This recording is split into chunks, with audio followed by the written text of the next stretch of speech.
first of all, hi, I'm Joe Rebelo, known on the internet in the martial arts world as Kenpo Joe, and I'm having an incredible conversation here with Professor Dyer from Dakota Dragons. We're talking about Kenpo. So, your question again, sir, please. What is it? What the Kenpo, the science of the destruction of the body?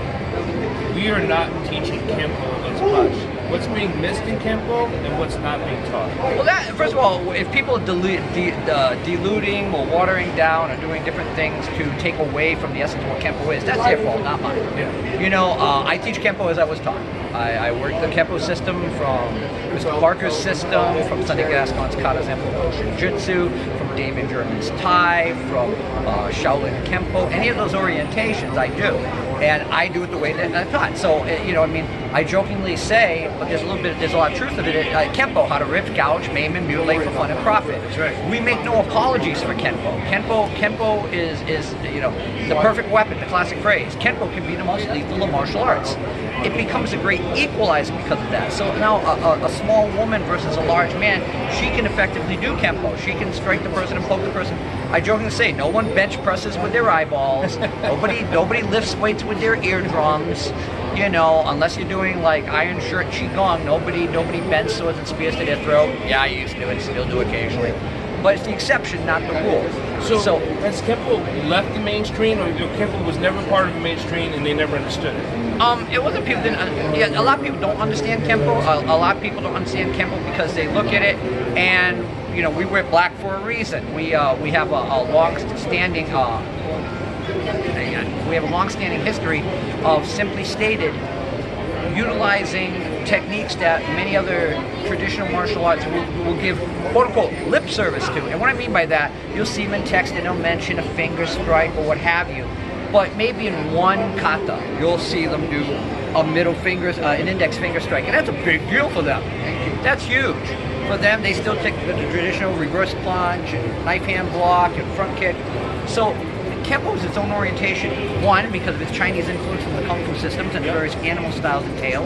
You know, tiger claws, you know, again, eagle claws, all the various, you know, mortal man points of the way, single finger, two finger, spear hand strikes.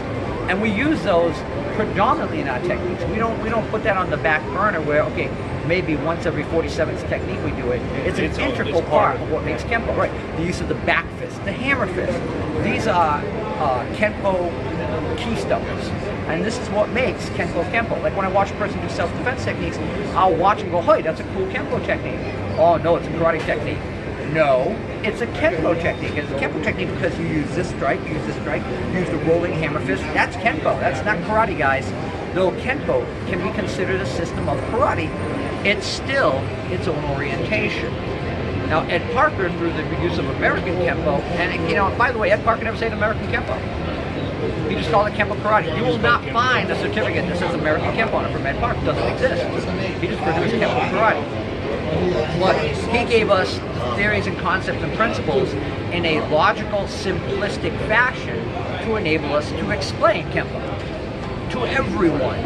So when people are missing self-defense and they're like, I need to learn self-defense, they should just go back and take that real Kenpo. Because I'm not saying anything about getting on the ground, but Kenpo is to destroy, to put people on the ground. Right. Kenpo, and first of all, you brought up a very important point. Again, Kenpo traditionally doesn't have a lot of groundwork. And people, American Kenpo especially. People say, why not? I say, because Ed Parker was a judo black belt as a child, and he watched someone in a fight get to the ground, and he watched two of his big, huge Samoan buddies kick him in the head when he was down. He said, well, I don't want to be there because I don't, you know, that's a bad place to be. But we still learn techniques, certain techniques. We learn how to fall to the ground, to the rear, to the front, and kick and strike to get ourselves back up on our feet. The intent is not to stay on the ground. Now, my other instructor, David German, he was a master grappler. He worked with Budo Jiu-Jitsu. He worked with some of the top people. He wrote for everybody from Gene LaBelle on down. So he was familiar with grappling. He was intimately familiar with grappling. Whether it was the choking strangulation techniques, whether it was ground techniques. So he would do his Kenpo from a stand-up position and take the person to the ground and then follow them to the ground and choke them out and take them out from the ground. That's the nature of the way he did Tommy. So I learned that system to get that understanding of it and to cross-reference that. But again, don't make apologies for Kenpo. No, you know, never. I mean, I always say the only time you should apologize is at the end of a fight when you defended yourself. The person's laying there and go, "I'm sorry I had to do that because you did that. Yep. I didn't mean to do it. I didn't want to do it. You gave me no choice. You attacked me." You pulled the trigger. Like Parker, whatever the attitude, so is the response. There you go. Thank you, Kenpo Joe Rebelo. Thanks, sir.